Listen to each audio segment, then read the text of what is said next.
The Malaysian government is suing some financial giants accused of facilitating one of its biggest corruption scandals. The Finance Ministry is accusing firms like JP Morgan and Deutsche Bank of fraud and negligence for their dealings with 1MDB, and it could cost them billions of dollars.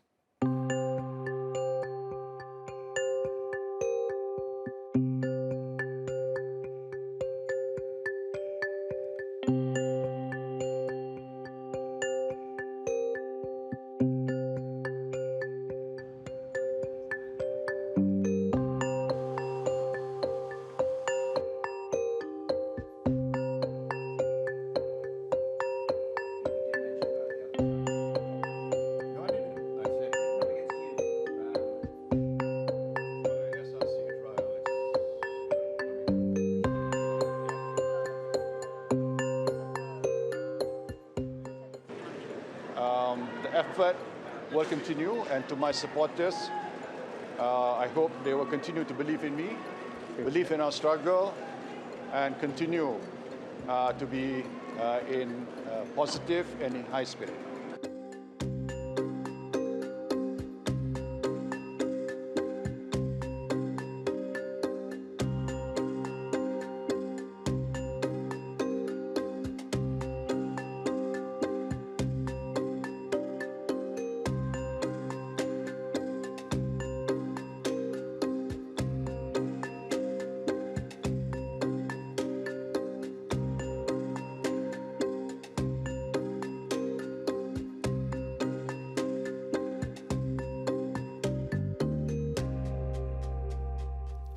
Now let's bring in Clare Rewcastle Brown in London. She's the editor of the Sarawak Report and one of the journalists who led the reporting that exposed the 1MDB scandal. Welcome to the show. Now, first of all, could you just help us break down what are these charges? Well, you're talking about no less than 22 separate civil suits, and that totals up to 23 billion that the 1MDB and SRC are litigating for. They're the plaintiffs in this case, and it all looks like jaw-dropping, sweeping stuff.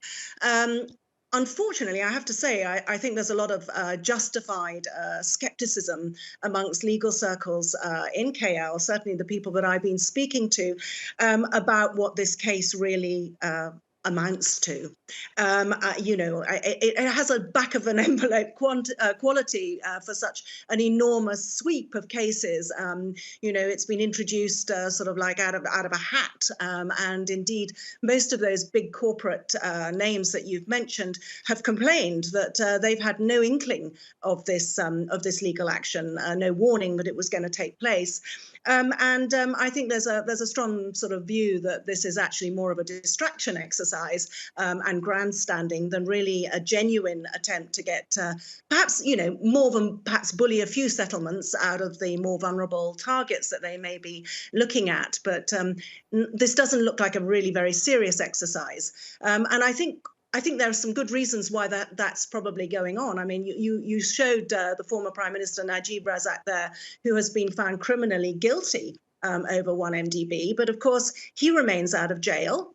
And despite some of the money that has been bullied, as you noted, out of the local bank AM Bank, much to the fury of many minority shareholders who would have liked to have seen that case go to court, out of local bank Deloitte's, there have been notable failures in these attempts to retrieve sums of money. There were some very promising cases brought against Goldman Sachs a year and a half ago by the newly elected government after the 1MDB scandal changed the party in charge. And there was a very promising case brought against IPIC, the Abu Dhabi Sovereign Wealth Fund in London. Both of those cases were structured very carefully and designed to get back billions in compensation. Now, Clare, I'd like to come back. I'd like to come back later to the local bank and the impact of this case. But you were talking about skepticism over these charges. The fact is, the government has already won, as you mentioned, settlements with Deloitte, with Goldman Sachs. So, can we expect more settlements or do you think these cases are going to litigation? What the point I made was that the settlement with Goldman Sachs was regarded as a very cheapskate victory for Goldman Sachs. In fact, Malaysia was going after up to 9 billion from Goldman Sachs and had a very thorough case out against Goldman Sachs, which was almost immediately settled after a backdoor coup took place. And many of the actors from the very government which had protected and supported 1MDB before the election returned to power. Najib is yet to be put in jail himself. His appeal drags out and drags out and drags out. Goldman Sachs got a cheapskate deal and made off with a very relatively very low payment of 2.5 billion to Malaysia. And IPIC, the case has just been pulled against IPIC, supposedly gone into negotiation, and clearly Malaysia is beginning to look as if it's not going to get a penny out of Abu Dhabi, which is one of the main actors in this case. I think that this is largely regarded, this new action, as a distraction exercise from these failings to get money where they really could have got big money. And how do these cases impact Malaysia's ability to borrow in the future? I mean, it seems to have a very rocky relationship with some of the world's biggest lenders at this point. Well, look at the nature of this action. It's been brought by 1MDB itself, and the action itself admits that the main perpetrators of the fraud of 1MDB were the individuals within 1MDB itself. Targets in this action include all its previous CFOs and CEOs and several board members.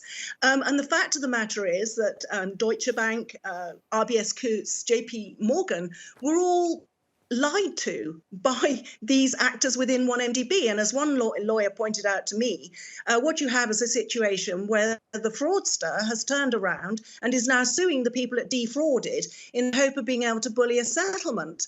And it doesn't look very convincing. Wong and Partners was the lawyer for 1MDB. They're also being sued for $1 billion.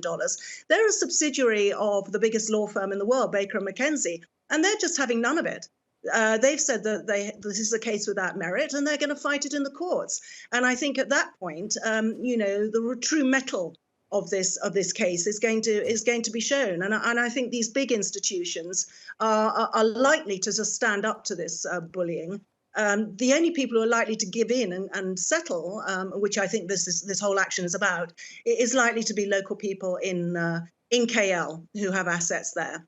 Thank you very much, Clare Rewcastle Brown there in London, giving us a blow-by-blow of the legal battle that is sure to drag on.